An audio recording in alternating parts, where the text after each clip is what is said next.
To all who come, welcome. Disney is the time machine that takes us back, connects us together, and shows us that not even wishing upon a star ever gets old. Now come sit with your friends, Jonelle, Sean, and Megan, as we deep dive into the heart of Disney. Hey, look again. It's us three friends on the couch. Whoop, whoop. I swear you did that recently, and I don't remember which episode you did that. No, I did not. I swear you've done something like that recently. I know it wasn't last week because that was just the two of us doing the Pocahontas episode. Yeah, because I had a really bad migraine. Like, really bad. Wrong movie. We're on a normal Disney movie finally. Normal? Yeah, didn't you hear my intro and its melody? Sing it again. Oh, I see what you did there. Yeah. Okay, but when I say normal Disney movie, I mean a Disney movie that's not roped in controversy. Disney movie that we can collectively say, hey, hear me out for a second. I know where you two are about to go. A Disney movie where we can say there's nothing inherently wrong with it. It's a good movie. It's a good princess collection. It's like one of the epitomes of in the princess collection. No, I agree. You see, she has friends. She has animals that she talks and sings to. Okay, so does Snow White and Sleeping Beauty. Yes, but isn't that one of the categories of being a princess? That is true. They did. That's what they told Vanellope. Vanellope's blonde sweets. But Jonelle, I know we say that The Little Mermaid is like our friendship movie, but this was our first movie we saw together. You know, that is true. Remember that? Because we went on a whim. Yeah. Because I saw an article saying that Tangled's going to be back in theaters for a day, and I was like, it's today! Jonelle, you want to go? Yeah! So on brand, though. At the very beginning in September of our freshman year. Wake me up when September. It makes me sad. This movie? Yes, this movie. Listen, this movie is brilliant. I don't watch this movie often.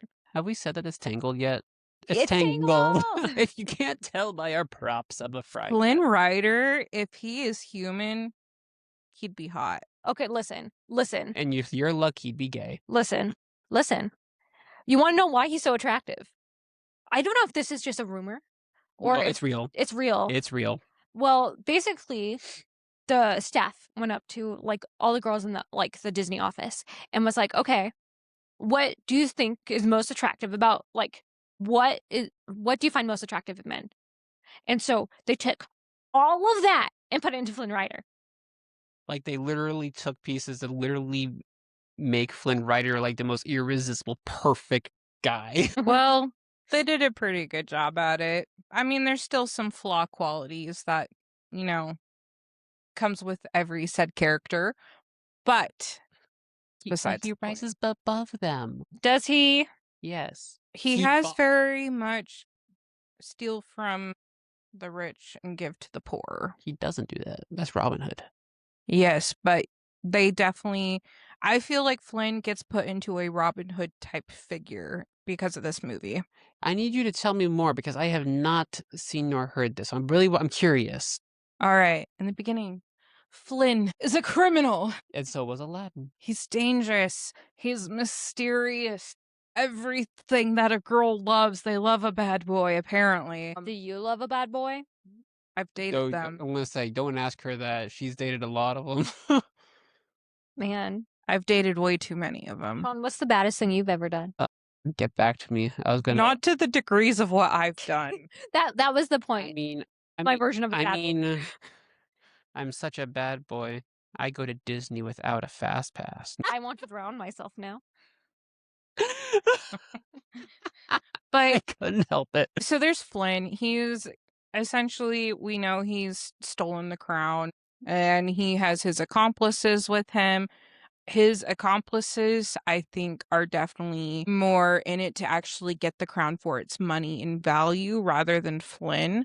I think Flynn is to probably hold on to it and hoard it as a treasure troves of fun little random bursts of adrenaline he can look back on and be like, yeah, I did that in my 20s. But that doesn't give me like Robin Hood giving it back to the poor vibes. Yeah, but then once he started to fall in love with Rapunzel, that's when he began to see the community that she brought to other people. He saw what type of person Rapunzel was, and he realized he can't take her crown and he has to give it back to her because she belongs with the people, and that he then needed to save her from that. See, Sorry. but the thing is that's not what he did, because he went to give it back to the Stabbington brothers, not to Rapunzel. And I would argue it's less of like a Robin Hood-esque and more of like an enemies to lovers type deal, because they were at odds with each other at the beginning of the movie. Do you see what I'm saying on that one? I mean, yeah, I get that, but Because I hear your side of it definitely, and it like makes sense. But given that he didn't try to give it to Rapunzel, he also then goes like with his relationship with Maximus gives me more of that feeling, because I definitely feel more he's like a Sven. Flynn is like a Sven. Yeah. He's got his horse. Sven's got Is he his really? reindeer. You know Sven's the reindeer, Really? right? People, my life has been crazy in terms Get your of Disney facts straight, Joe. I thought you were a friend of Disney. I am a friend of Disney, but I'm also right now a friend of sleep. See, what I like most about like Flynn's evolution as a character comes like when they're like during like the kingdom montage before the I See the Light like sequence, is like when she's dancing and stuff, and one of like the little cutscenes he gives her like that purple cloth with the sun on it.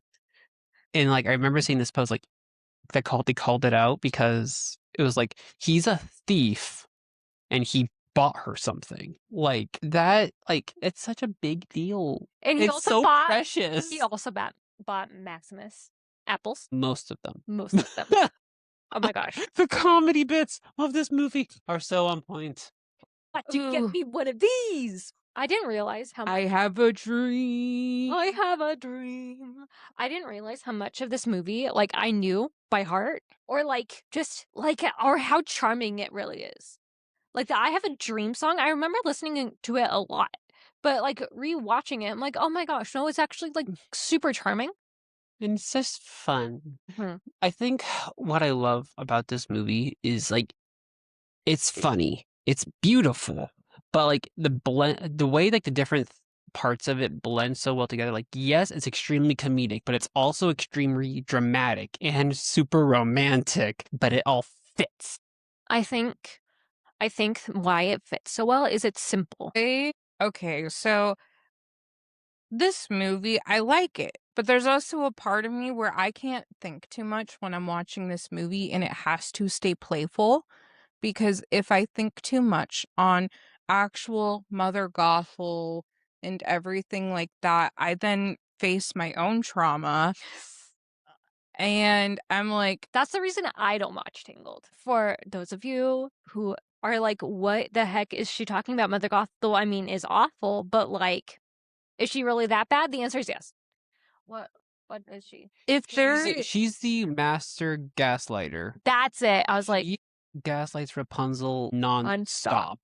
I remember when we first went into college, and like I went to go watch this movie by myself later at a different time during COVID. But essentially, like how much gaslighting Mother Gothel does to Rapunzel just made me like so mad at my ex. And for those that like aren't listening or watching, that aren't aware like what gaslighting is, It's someone lying to you, but making it so blatantly sound like truth and making you believe it. It's a point where your own sanity gets questioned. Like if I were to say, well, like you hit me. No, I didn't. That didn't happen. You didn't see me see me hit you. Like you're confident that this event did happen, but they challenge that to where you start to you start to like question yourself and second guess yourself, and you're like, did that really happen? No, that must have not happened. That doesn't make sense, because they'll say things to you that are like, I love you too much to hit you. like, I did all these things for you. You're like, yeah, that's accurate. Like, yeah, you did do those things for me. That must mean you love me. And yeah, if you love me, you wouldn't hit me, even if they did hit you. Like, The term gaslighting actually comes from like an old movie where there back in the day there were lights that were like run by gas, right? And so there was like the wife and then her husband. And the whole idea of gaslighting is he would slowly turn down the light until it got darker. And she would ask him about it. He's like, no, I think you're going crazy because it's the same like brightness as it's always been, but it keeps going darker and darker until eventually something happens. But yeah, that's where the term is coined. and like on top of the gaslighting, like it's endless emotional manipulation. Like, easy way of, and this is like the easiest way to talk about it, is the last time I had went through this. I'm just going to nickname the woman that my ex was using. We're going to nickname her Cass. But essentially, every day when I came home, there is this girl named Cass, and he was like, well, I'm going to go have like dinner with my friends. And we lived in a small studio apartment. It's a small town. So, like, it's a small but big town. Like, everything's like 15 miles or 30 plus miles away from each other in connecting towns. So, like, I kind of want to know which area, he was in general. He would tell me one side of the complete opposite side of town. So, I decided to go to my friend's house and caught him, obviously, on the complete other side where my friend was, and he was supposed to be on this side. But months after that, he continuously told me, no, you didn't catch me at this friend's house. You didn't catch me with this person. You don't know who this person is. Like, kept making me believe, trying to get me to believe that the person he was with that night tried to erase it, like, essentially from my brain. Hmm. And, like, it drove me, this is why I still have a hard time talking about it, because, like, it messed with my mind so much. I would sit at work and, like, some people in town, they get curious about it and they're like, "Hey, like, so do you know who Cass is?" And I'm like, "What the fuck? Like, how is this?" Like, people were asking me about it at work and I'm like, "How the fuck do you know about this?" And I'm like, "No, I don't know who this person is. At this point, they're fucking fake because I have never met them. I don't know who you're talking about, quite Hmm. frankly." But It, that's the degree yeah, it goes to. I yeah, went to it has the ability, it can have the ability to drive people literally insane because they're starting to question their own reality I almost and got so on. fired from my job because of that, and I And was just like, Mother Gothel does it too well. And like I know a lot of Disney villains nowadays get flack because they're not traditional villains. And I feel like Mother Gothel is like a bridge point for that because she does something that you very obviously can tell she's the villain. She kidnaps a baby. To a kid's mind, it's like, dang, she's bad. So they gotta have like their normal classic villain in that sense. But us as adults who understand emotional depth and see the behaviors that she exhibits and see like that side of like villainy, like it makes it that much more. Because I feel like a lot of villains nowadays, people are like, they're just like sucky people that just get forgiven. Like a common example is the grandma in Encanto. Abuela. And it's like she doesn't do anything like inherently like villainy like Mother Gothel and earlier villains do. She does some sucky stuff, but like a lot of people nowadays like miss old villainy. Where it was more black and white. Like, obviously, Gothel is not a good person. People like simple stories. but the thing is that it easily goes from not understanding to understanding by the end of the movie, because it goes from what was essentially just a gray area for Rapunzel, because to her, she's lived in this tower for years, her whole life. This is all she knows. What? Core 250, No. the cave. Literally, it is the cave, but It's the no. cave. I'm just gonna put this as this. Like, when I first watched Tangled with you, well, it actually wasn't my first time watching Tangled. My first time I watched Tangled was Actually, in Nispelum, when my mom was teaching and I was like in a classroom with other kids and they had Tangled on, so I just decided to watch it. Oh, I saw it in theaters for a birthday party. Yeah, it was very just kind of like in the moment for me. But when I watched this movie, I got upset because it wasn't the Barbie Rapunzel. That's on brand for you. The Barbie Rapunzel is so good, especially if you had the DVD. Why? The game. The game. Game? The game. And the bonus features. Good to know. Good to know. There was like such a fun Barbie dress up game in the DVD and I loved it. And there is also these really cool features that went onto like actual art galleries behind the scenes and like into how artists make certain things, and it was just really fun. I love Barbie movies for that reason. The DVDs are great. So, I have a question for you, Jonelle. Yes. That kind of is consistent with our more recent prior conversations around Disney movies nowadays versus even when this movie released 16 years ago. Yeah, when I saw this movie, I also, weirdly enough, I felt a change with this movie when I first saw it. I feel like with this, I don't know how to just frame my question right, Okay.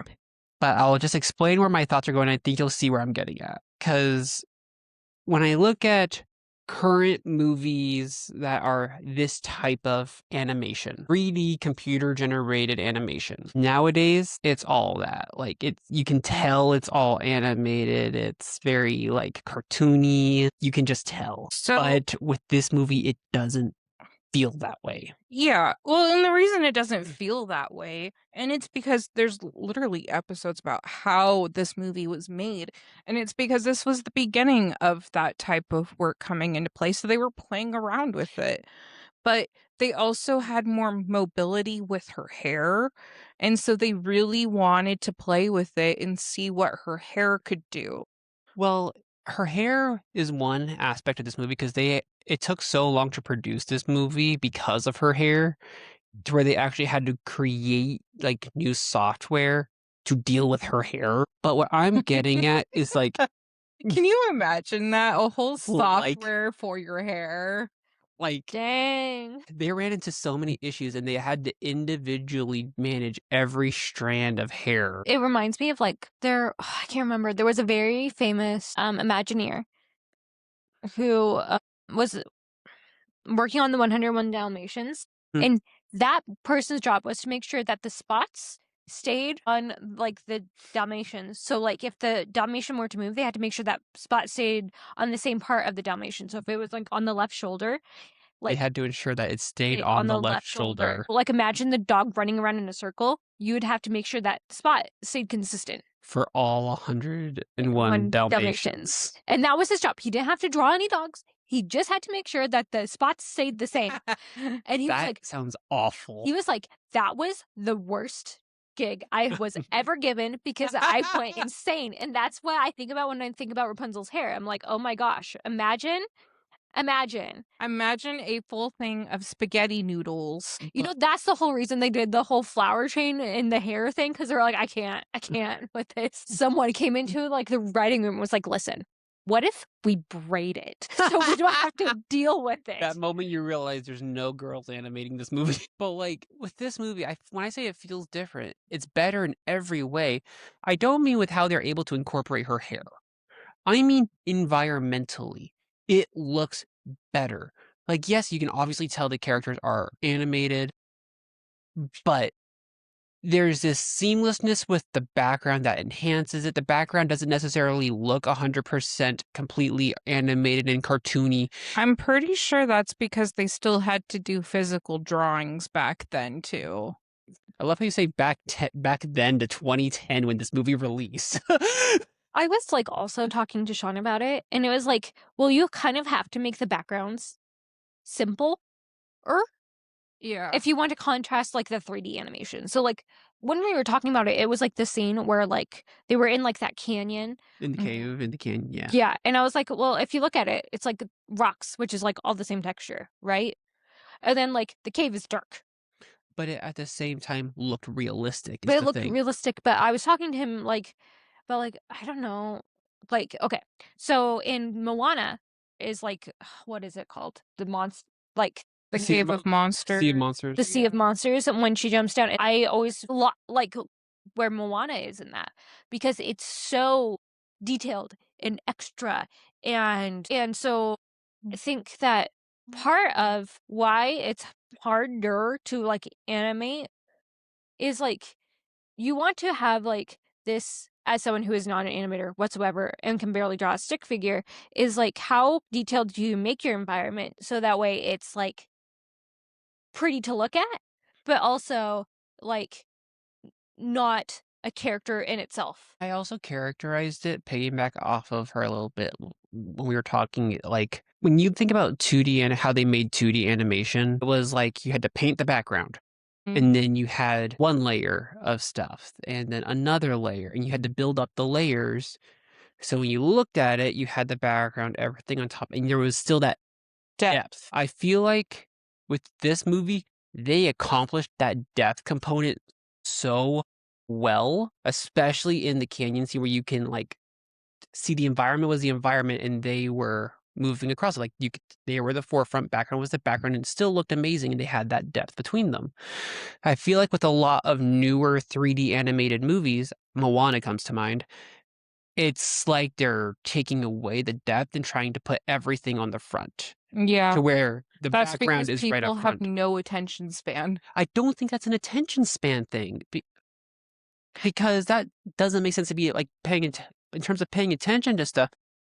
They're bringing everything to the forefront to make you look at the background, make you like where you're not focused on the character anymore, and the background's the background. Like they don't have the same depth. Okay, I think I know what you're talking about. Yeah. Because, okay, listen, there's only one, like, Disney animated movie that I think bringing the background into the foreground really works.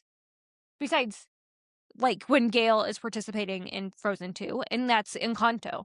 But it's because Casita, the house where it takes place in, is a character. So, like, it has to be more animated, if that makes sense. Like, it has to be more expressive, right? But, like, I'm trying to think. Okay, like, we watched Raya recently, right? And at the beginning, like, it's like before everything happens with the gem, we see her going up the stairs where the water is running upwards, and you could, like, see, like, the really, like, interesting details in, like, the stone and the water and, like, the cracks. And then you, like, get to see, like, the fibers in the material, and, like, that's beautiful and detailed. But, like, sometimes when I'm watching, like, newer Disney Pixar movies, I'm more, like, interested in the details of, like, the fiber on what's his name? I was gonna call him Iron Man, in Mr. Incredible's jacket.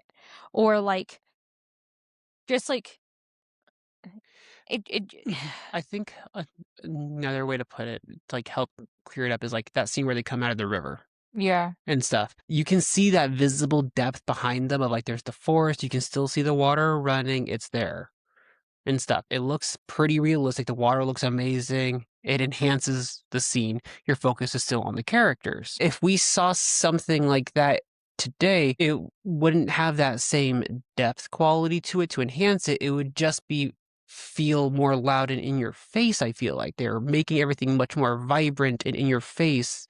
No depth. It's like everything's on this exact same layer. There's no depth to it. Yeah. Or appropriate like immersion of the scene, if that makes any more sense. I think Janelle's right with some of it, of, like, in order for things to hold our attention, it has to be loud. Our news is loud.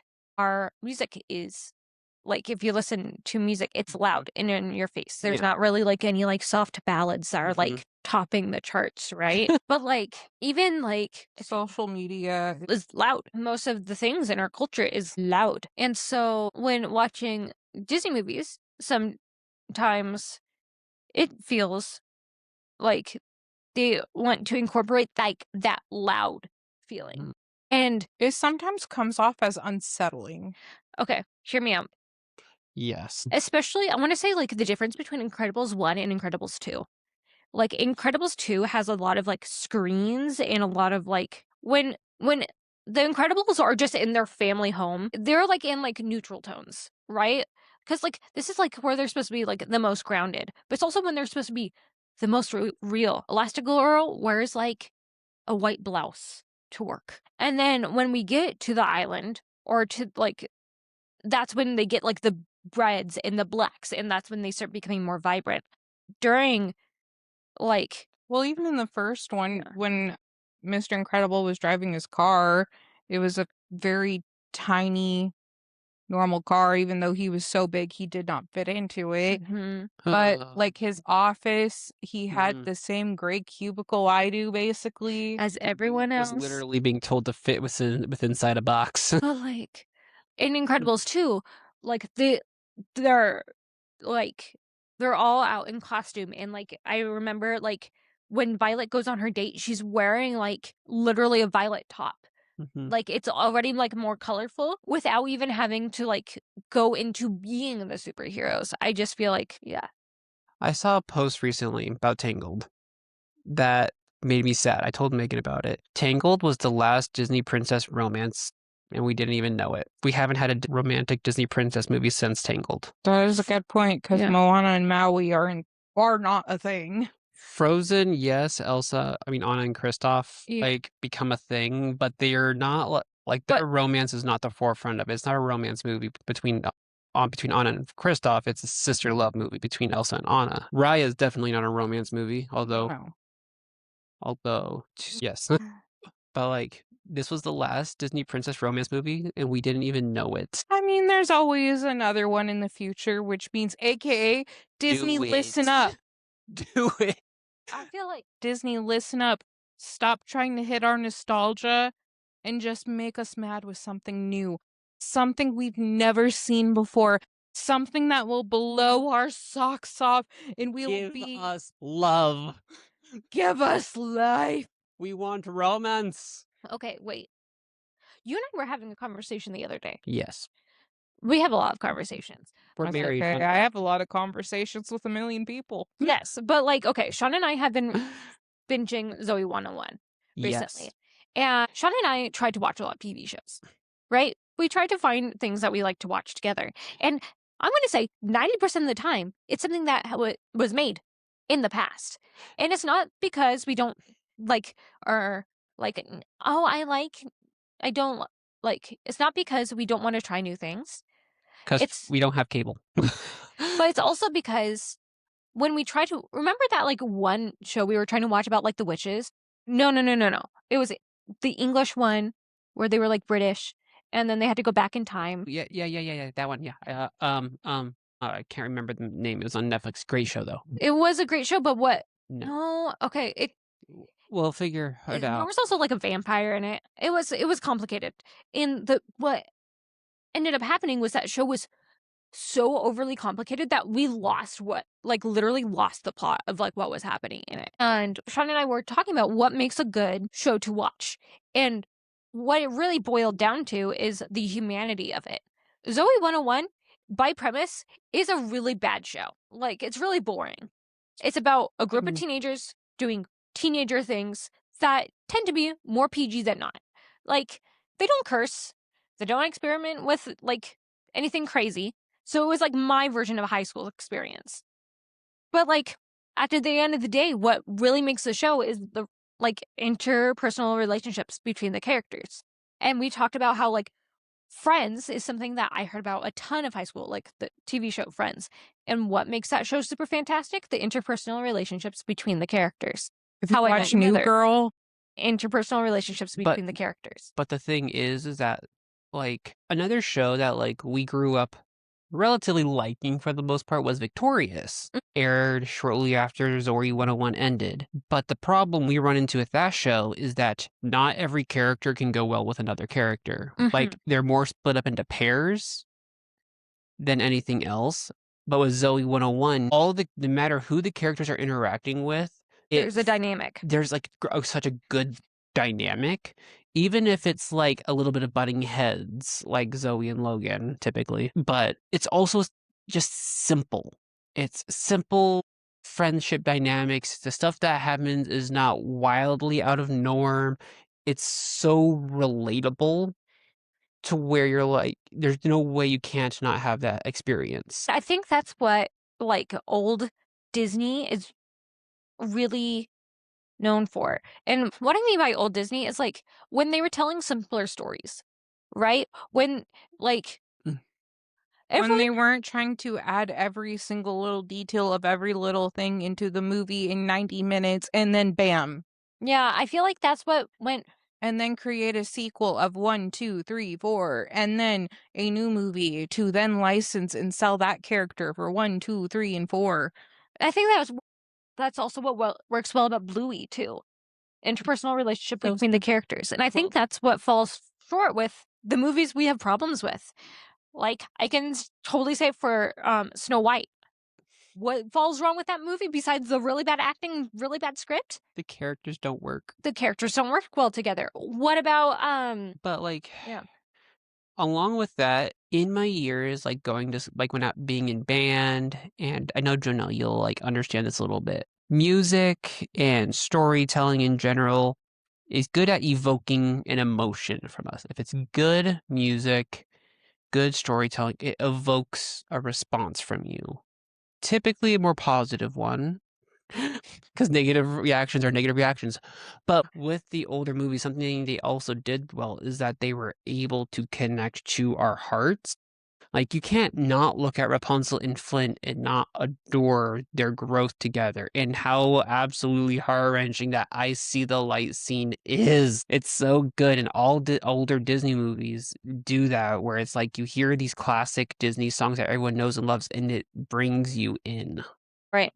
Okay, no, you can respond. But I mean, all of those also just have the same relatable experience of the human life that we have all experienced. But no, I was going to reference more of just kind of like on the music and movie, and like what truly makes people individual is just the individuality that one sole person could have. Now, I mean, this is the most simple example of this, of talking about love and hate to regards of something new, but we know the Super Bowl happened recently, and we all know the halftime, the artists don't get paid for halftime, and this year it was Bad Bunny. Wait, they don't get paid? Yeah, they don't get paid. They use it more of like a It's more of like an advertisement essentially to get people to listen to their music. Huh. yeah. It's free publicity. I just think it's a little too coincidental, but anyways, that's besides the point. Anyways, Bad Bunny rapped in all Spanish in the United States at a National Football League game where the primary population, especially when it's the Seahawks and the Patriots, most of the Seahawks fan, I don't know if you've noticed here, but on this side of Washington where we are, they're Native Americans. They don't know Spanish. But more specifically, I was watching a podcast and it was actually saying he was actually speaking Puerto Rican, not actually Spanish. So even Spanish people couldn't understand him. Only Puerto Ricans can understand what Bad Bunny was saying, which I thought was very interesting. But besides that point, like, it was boring because you didn't know what Bad Bunny was saying. So you're not going to relate to it. But then you take someone like me. I'm going to use myself as an example because it's very easy, but we all know I love Post Malone. Yes. There is no doubt in the world about that.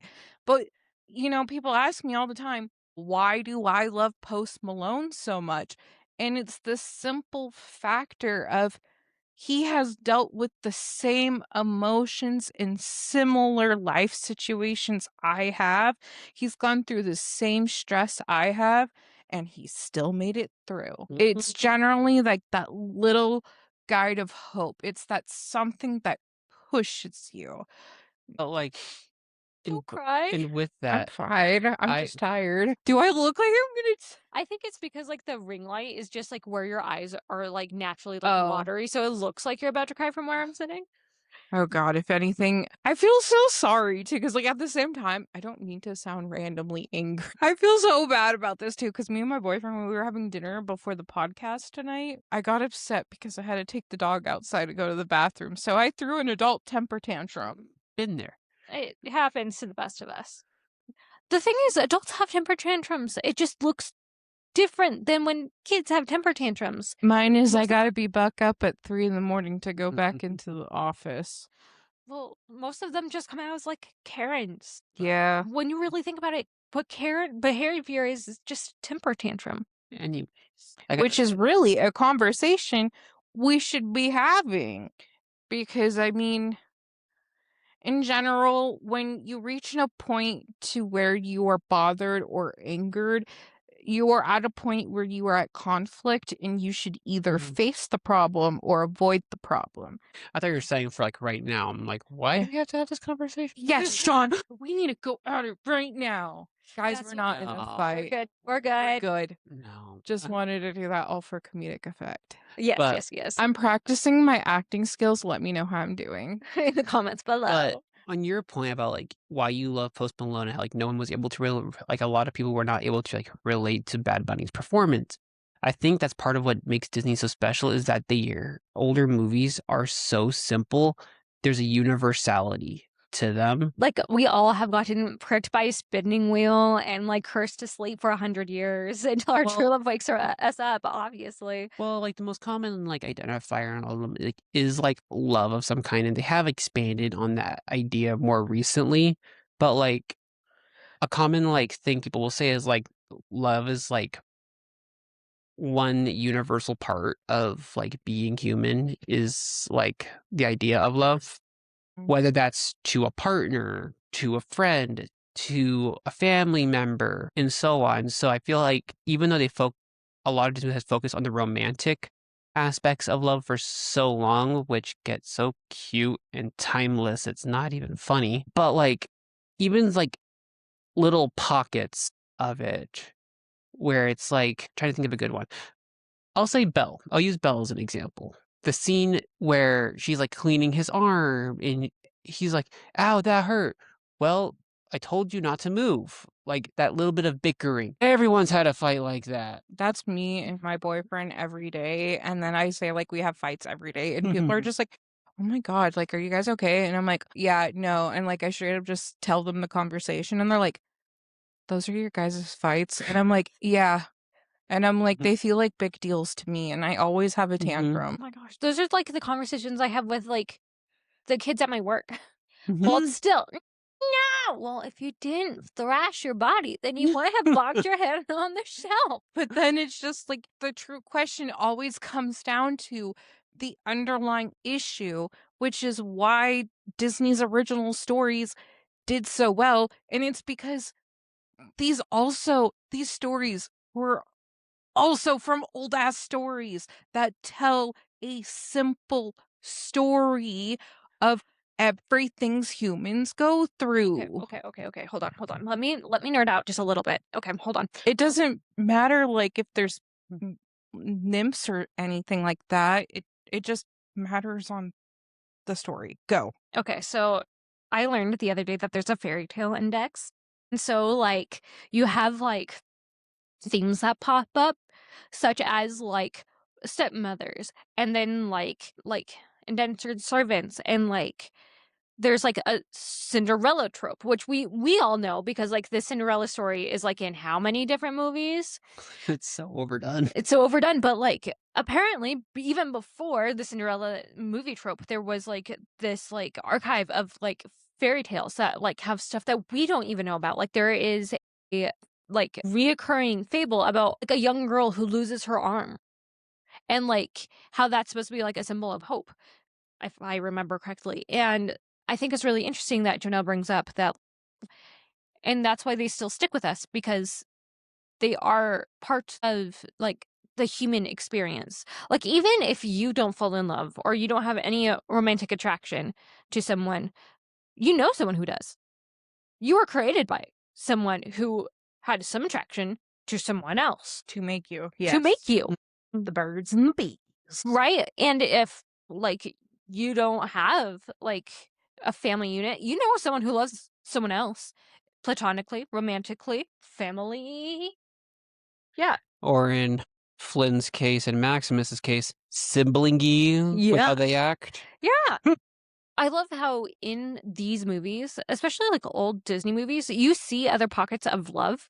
Like, I can't help but think about Cinderella and like the king. And I don't know what the guy with the monocle is actually, the Duke, but they love each other in a really weird way, but they really love each other. Two guy best friends that are just a little gay with each other. The king has always made me laugh because he's just like, when are you going to be giving me grand babies? The grand babies. And then the Duke is like, but sir, your son, sir. Oh no, oh pitifully no. Ariel's love of Flounder. Like how they're complete opposites, but she still takes him on adventures, even though he's such a fuddy-duddy. He's the introvert friend you don't forget, but take along on adventures. Oh my god, he's my boyfriend. But like, It's so true though. That can't be possible. That's bestiality. that's what we love about old Disney movies. Even if you're not reflected in like the princess scenario, you could be reflected in one of the other scenarios with the main character or the side characters. And it always has to do it comes down to the most common things. Sorry, being roommates is kind of like being Flora and Merryweather. Those two hated each other. But I was I like, had it always roommates like comes that. down to common things though. You are a person who talks to another person. Mhm. People have different opinions and they have different thoughts and they have morals, values, and beliefs.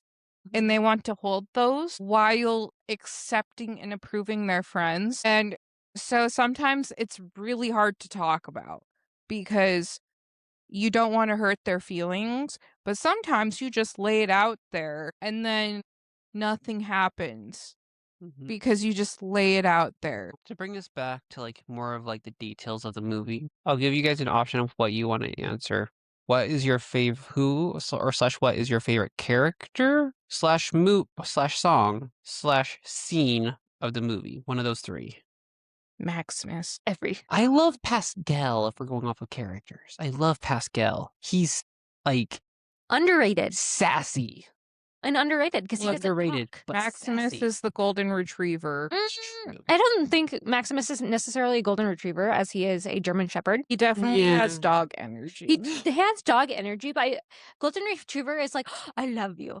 And don't get me wrong, Maximus does that to Rapunzel, He hates Flynn, and I love which it is so why much. I'm like, he definitely is like a German shepherd who like does love fiercely, but also has attitude. See, I can't help but laugh because that scene, like on the bridge, where like They're they're like hip-hopping. shoving each other, and Pascal's like, "Behave." That's me and my brother with Megan being Pascal. I have definitely given them those two eyes. And like, if you wake up the baby, there was one time they were playing a game. I think they were playing Mario Kart or something. And Lynn just went down for like bed. And Andrew, his brother-in-law, hi, Andrew. I know sometimes you listen to this. I'm calling you out. They were like yelling. And I go over to them and I'm like, if you don't stop yelling and wake up the baby, you will have to deal with it. And Sean's like, no. I'm like, "Nope, we're done. Bye." Nope. And like literally canceled the race. I think we were playing Super Mario Bros. Yeah, they were But- doing something. And then Sean was like, I'm done. And then Andrew was like, okay. But like, I don't know. I saw that scene and I was like, "Oh, that's me and my brother." I think my favorite scene is like ironically, the one with the dance. The Kingdom Dance The one. kingdom- I think it's just because you could actually like see in Corona. Yeah. Like, Corona before 2020. I think it's really interesting because I was looking up like Tangled merch after this movie.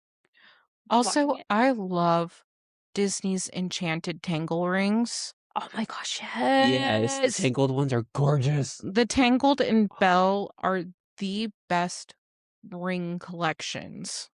I'll have to look them again at them again, so I'm just happy. But I didn't realize how much of like specifically Tangled like is like about Corona and like their whole thing.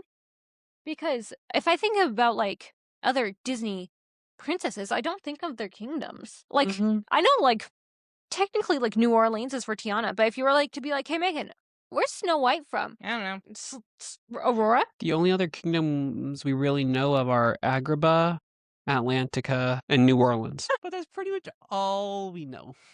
Right? So I just thought it was really interesting how much like in like the clothing specifically, they're like, "Welcome to Corona," and I'm like, these still are being produced after the.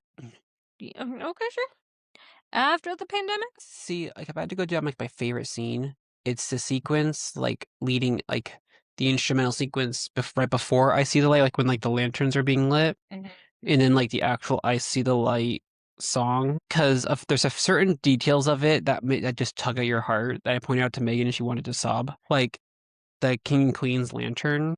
If you pay attention, it's being held in place by the piece of hair that got cut off by Mother Gothel at the beginning of the movie. And then I like the lighting up scene because when I got to visit Disneyland for the first time 10 years ago, because it was for band and stuff, we got to do these like special events where we got to use like their recording studio and like record some instrumental stuff from the movies, use like the official parts, and they would take what we played and put it with that part of the movie. And we did that like lantern lighting scene and stuff, that overture. And so I remember just like playing it so I absolutely love that scene because I actually could say like, hey, I actually played that. But during the song, I See the Light, you know that one lantern that comes down and that Rapunzel boosts back up? It's the lantern that her parents lifted off.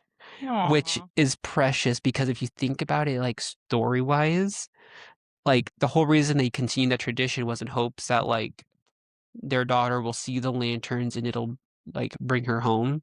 And like, yes, it did that, but now you actually have the visual representation of her parents' lantern found her and she's back at the kingdom. Like that is so precious and it's brilliant. Okay, I'm gonna be honest. I can't watch that scene anymore because there is a version of it with Donald Ducks singing. Someone made this fan edit of Donald Duck singing I See the Light, and it's so funny.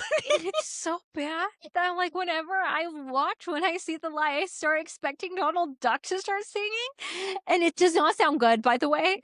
And so I kind of cringe on the inside every time. I'm sorry. I torture Megan with it every once in a while. It's great. We'll play you like the first like, now I see the light. And you'll be like, what? It will have to be Super short. It'll be while we're cleaning. I was like, I hate to be the person on the podcast, but We need to stop. I am ready to sleep. All right. Well, Bye, friend. Guys, I'm going to suffer some more, but this movie is great. It's on the A-tier list. It's beautiful. yes. Actually, no, S-tier. It's true. It is an S-tier movie. I'm sorry for my low energy for tonight. Also, Delilah, hello. Hi. Bye. Bye, friends. Bye. Like, subscribe.